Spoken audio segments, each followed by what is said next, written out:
Always in there. Yeah. Always in there practicing. Fidel was talking about all of the extra time that he's had to spend in the booth. The Cody in our class, Cody Alleman, was talking about all the extra time that he had to spend in the booth. You know, that's good. I mean, that's what a lot of the up. welders that do that are welders out of the hall. They say the same thing. You just got to go on your own time. Yeah. And you got to weld. Well, you got to want it. It's a skill. You got to work on it. You can't expect it to just come to you. And I think a lot of people overestimate their abilities, their skills. And the UA has a standard that you have to meet, and it is not going to be given to just anyone. I mean, we got certified weld inspector in there that looks at your welds, and he does not let up. He will not let you pass with dog shit. You have to be on top of your game and what it takes with any skill. You got to put in the work. You got to fail over and over again, and you got to figure it out. Not a lot of people have the patience or the endurance to do that because it's a persistence game. Some people can pick it up right away. I was in there for a whole summer, and it made me realize what I would have to get used to getting there, and I was like, no, I don't want to weld. No. There's a lot of people that's happened, the welders are the special forces of the pipe trades, I think, because it takes a lot of dedication, a lot of work, a lot of persistence. I mean, if you're a welder, you're a special human being. You are. Yeah, it does take a lot of initiative. I mean, look at Cody. I'm all jealous of his mullet. He's a welder. You know what I mean? Cody Alleman. And he's got a party in the back, welder in the front. Know what I mean? Talk about that hand. Boom. I think Jordan's that mullet I'll figure it out. out. Plus 20 welding skills with the mullet. You know what I mean? Well, yeah, you can't grow your hair long up in the front. With a mullet, a with all lifted those truck. sparks He already flying has everywhere. a lifted truck. Dang. Got the welder juice in his lip. That, right? Yeah. He's all, man. What's that? Yeah, no. If all of his hair was long, you know, with the amount of product that he's putting in there, if he was in the welding booth and one of those sparks got in there, boom, with all that. That is true. I seen him feathering it in the bathroom a little bit. You know, it's funny. I remember one time I had the first time they had us in the welding lab. I remember for the class and stuff. I was like, damn, I need a damn welder's cap.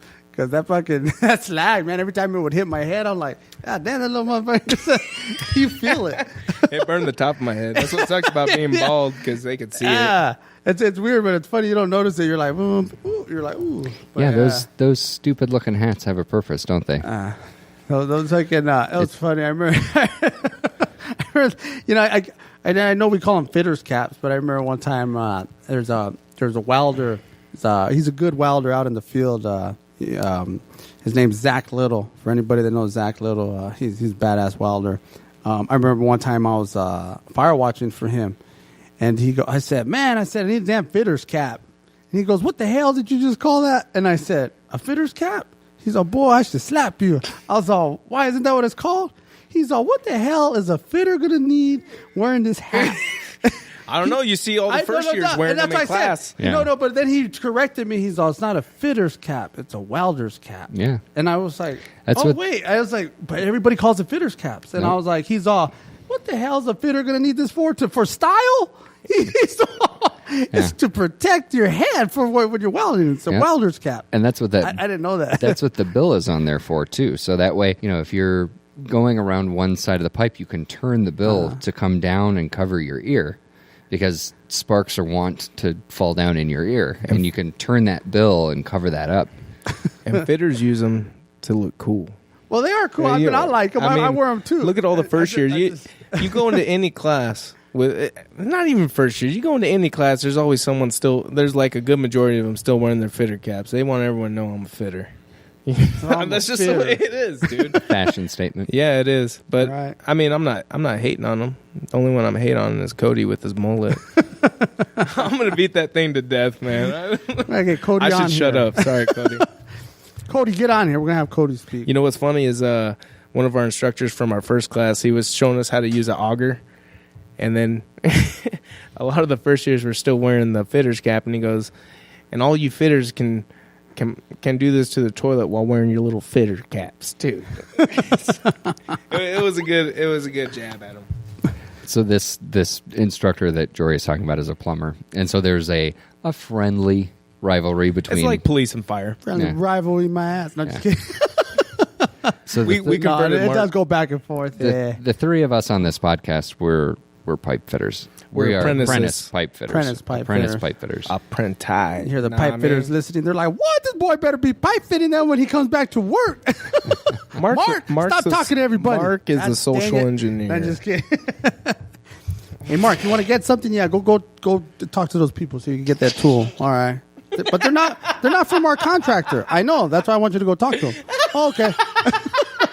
Because they're going to give you whatever tool you're looking for just to get you to go away. Probably so. Gosh. Oh If my you don't gosh, look at him, he please. won't talk to you. Please just take this tool, go away. Hey, Mark, I want you to give some solid advice for any first year coming in the trade right now. Someone's coming in, they're an applicant, not even an apprentice. They're an applicant. Give them some advice right now. One piece of advice. Some piece of advice. No, I said one. Oh, one. Okay, so this is a serious moment. If it's your first time coming in, the advice I would give you guys is, boom! No, just kidding. No. Can you be serious for a moment? Yeah. No, I would say, be willing to learn. Have like an open, like don't come in with your own pre-agendas of, oh, I used to do this before, and oh, I know how to do this, I know how to do that. You guys. Sometimes as apprentices, if you have been in plumbing or like fitting, like, you know what I mean? It's almost best not to admit it. In non-union and stuff, yeah. You already have these pre-notions. I don't even know what I just said, but yeah. Yeah. Yeah, you have Preconceived notions of how it should go. Yeah, you already have these. Are you coming in really trying to tighten up on your craftsmanship? Yeah, right? and then you come in and then you try to show off to the journeyman because, you know what I mean? Hey, I already know this, I know this. It's okay, but at the same time, don't come too strong like that. Just be like willing I think to what learn you're and have talking an about open mind. Are those guys who come in and you go, hey, look, do it this way, and they go, well, back on my old job. Yeah, like, well, this ain't your old job. Go back over there. And it's to every single question, right? Yeah, Is that what exactly. you're talking about? Because I've seen that before, and I'm like, you know what I mean? When I come into something new, I mean, I'll play dumb just so I can see how you're gonna teach it. Absolutely, and you might pick up something new, right? Yeah. And then Taylor's like looking at me like, Mark, you playing dumb. I don't think you're playing. But yeah. I swear, if we had a video and you could see what's going on, Taylor just has this look like, playing dumb. You are the one dumb son of a gun, but go ahead. I'm just kidding. I didn't say anything. I said nothing. I know. Just the eyes. No, but it's cool. No, it's funny, though. No, I'm just giving Taylor a hard time.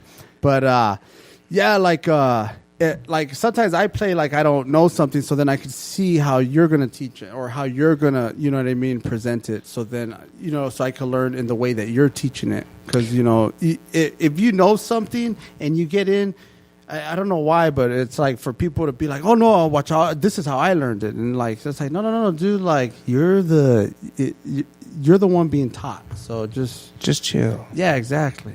Just chill, Mark. I guess I was blessed in that way, in that coming in, I had no background in construction, like nothing even close to construction.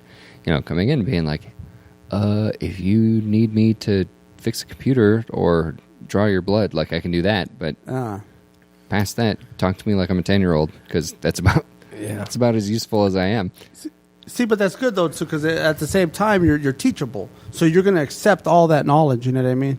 And it's just, how could I say, you're not going to have these pre. Well, Newslay is you don't have all the bad habits that you got to exactly. And the mentality, that cockiness. One advantage I have is jiu-jitsu, where you go in there and you can't bullshit your way through it, and you're learning from everyone. Someone's talking and you miss it. Well, guess what, bitch? I'm paying to be here. And I just missed it. That's on me. And now I'm not that much. You know, I just missed out on how much drilling time. Yeah. And that shit adds up every day. So one thing we say is a few pennies in the bank, 1% better, where you're not going to see it every day. You're getting better every day. Just shut up, listen, work hard, you know. Yeah, and have a good attitude. Well, like, you know what I good mean? attitude. Nobody wants to, you know, work around an apprentice that's mopey. Like, yo, dude, if anyone should be mopey, it should be me. Yeah, a lot of guys think they're better than they are, and they have a bad attitude because they think they deserve more. But it's like it's not what you deserve; it's what you earn. I'm a strong believer in that. It's by Tom Brands, wrestling, badass wrestler, and not that WWE fake shit. But he's an ultra badass, and he was talking about a guy who didn't make the team. He's like, I feel bad for him, but his dad says he deserves this, that, but it's not what you deserve. It's what you earn. And every day you got to go out there and you got to earn it every day. Period. And that goes for the rest of your life. I mean, the saying on the outside of our apprenticeship, there's something on the wall that says, crafts, something along the lines of craft so long to learn and a life so short. Anyone remember that quote, word for word? Not Where is it exactly, at? no. On the side? In one of the hallways. It's something along the lines of, All right. craft that takes so long to learn and a life so short to learn it in. Something along those lines. Well, that makes sense because you got journeymen that been in for years and they're retired and they're still working and they still say that they're learning. Mm-hmm. You know what I mean? That's never ending. You see journeymen in here in the schoolhouse all the time learning a new thing. One of the guys I work with out, so I'm doing CAD right now.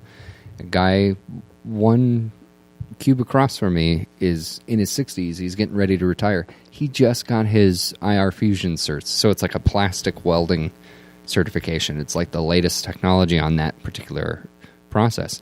And I asked him, like, why are you learning that? Because once he finishes up this ramp out here at Intel, he's done. Like, he's out. He won't ever use that, most likely.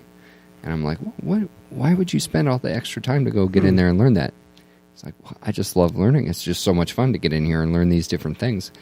Keeps you sharp. Well, that's one thing I wish I learned early on. I had to learn through my 20s. That it does become fun, and then you just got to manage. I wish I knew how to manage my time better. I'm learning at that. Manage your time better. That's there's how many times you're on your phone, you're like, fuck, I was on there for 30 minutes. I could have been doing something else. Right. I thought I had to do this. You're always double task. You're always like doing a whole bunch of different tasks. Like, when you just said the phone thing, sometimes you're on your phone and you're like doing something else too, and then you just get caught up with a phone, and you're like, this is all BSing right now. You know what I mean? Not even doing anything too productive. You know what I mean? So then it's like, then you either because you got to study, and then for these tests and stuff like that, you know what I mean? And how many times have we I'm going to plan, I'm going to study, and then I don't know, you get caught up doing something else. And then before you know it, you're like, man, that resistance, right? Yeah, exactly. Like, sometimes it's hard to do what you need to do. Well, you'd rather be distracted. You want to do what you want to do. It's easy. It's easy to be distracted by other people's thoughts rather than just, what the fuck is that? What is that makes us go, you know what? It's so painful to get up, walk over, and wash my dish. Why don't I want to do that right now? I know I'm going to have to do it later. What the that irritates me. It irritates, like, I get irritated, and I go, fuck that. And I this is how I talk to myself. Fuck that. Go do it right now, you dumb bitch. You're going to have to do it later. Do it right now. He's like, do it right now. You did a 10-hour shift. You're tired. I mean, I don't want to wake up earlier just so I have to do it. Do it now. So I have to wash the dishes. No, but yeah, sometimes we get like that. I mean, I know, you know what I mean? Sometimes, yeah. I think that's just in human nature because sometimes, my house ain't all that clean. You know what I mean? It's clean most of the time, but every now and then, yeah. What you thinking, Taylor? You tired? Yeah, I'm thinking we're probably getting close to wrapping it up here. We're at 1 hour. Oh. Taylor's like, yep. Big dogs! To the all right, next episode, everybody. So... If anybody out there is listening, it's like, it would be really cool if we could get together and do. Boom. Yeah. Reach out. Let us know. Yeah, I think that's one thing. I think that is what the announcement was. It's just, if you guys are out there and you want anything put on the podcast, if you have an idea, if you want a shout out, if there's any kind of pass in the hat, if there's anything that you need some kind of exposure that we can help with, not like we have a huge audience, but if there's anything we can put on here for you, let us know. azpipetradespodcast@gmail.com. Get at us. That's me and Taylor answering that email right now. We're checking it out. Whenever something comes through, and we'll respond to you as soon as we can, but we will this ain't for us. This is for all the apprentices and any brother out there in need, brother or sister, and whatever we can do for you guys. All right. Well, thank you again, Mark, for coming on. We really appreciate you taking the time to hang out with us and contribute to the podcast. Oh, yeah, definitely. I'm all yawning right now, so that's why I caught me in the middle of a yawn. But, yeah. Yeah, definitely appreciate it, man. Appreciate being on here and stuff like that. Hell yeah, dude.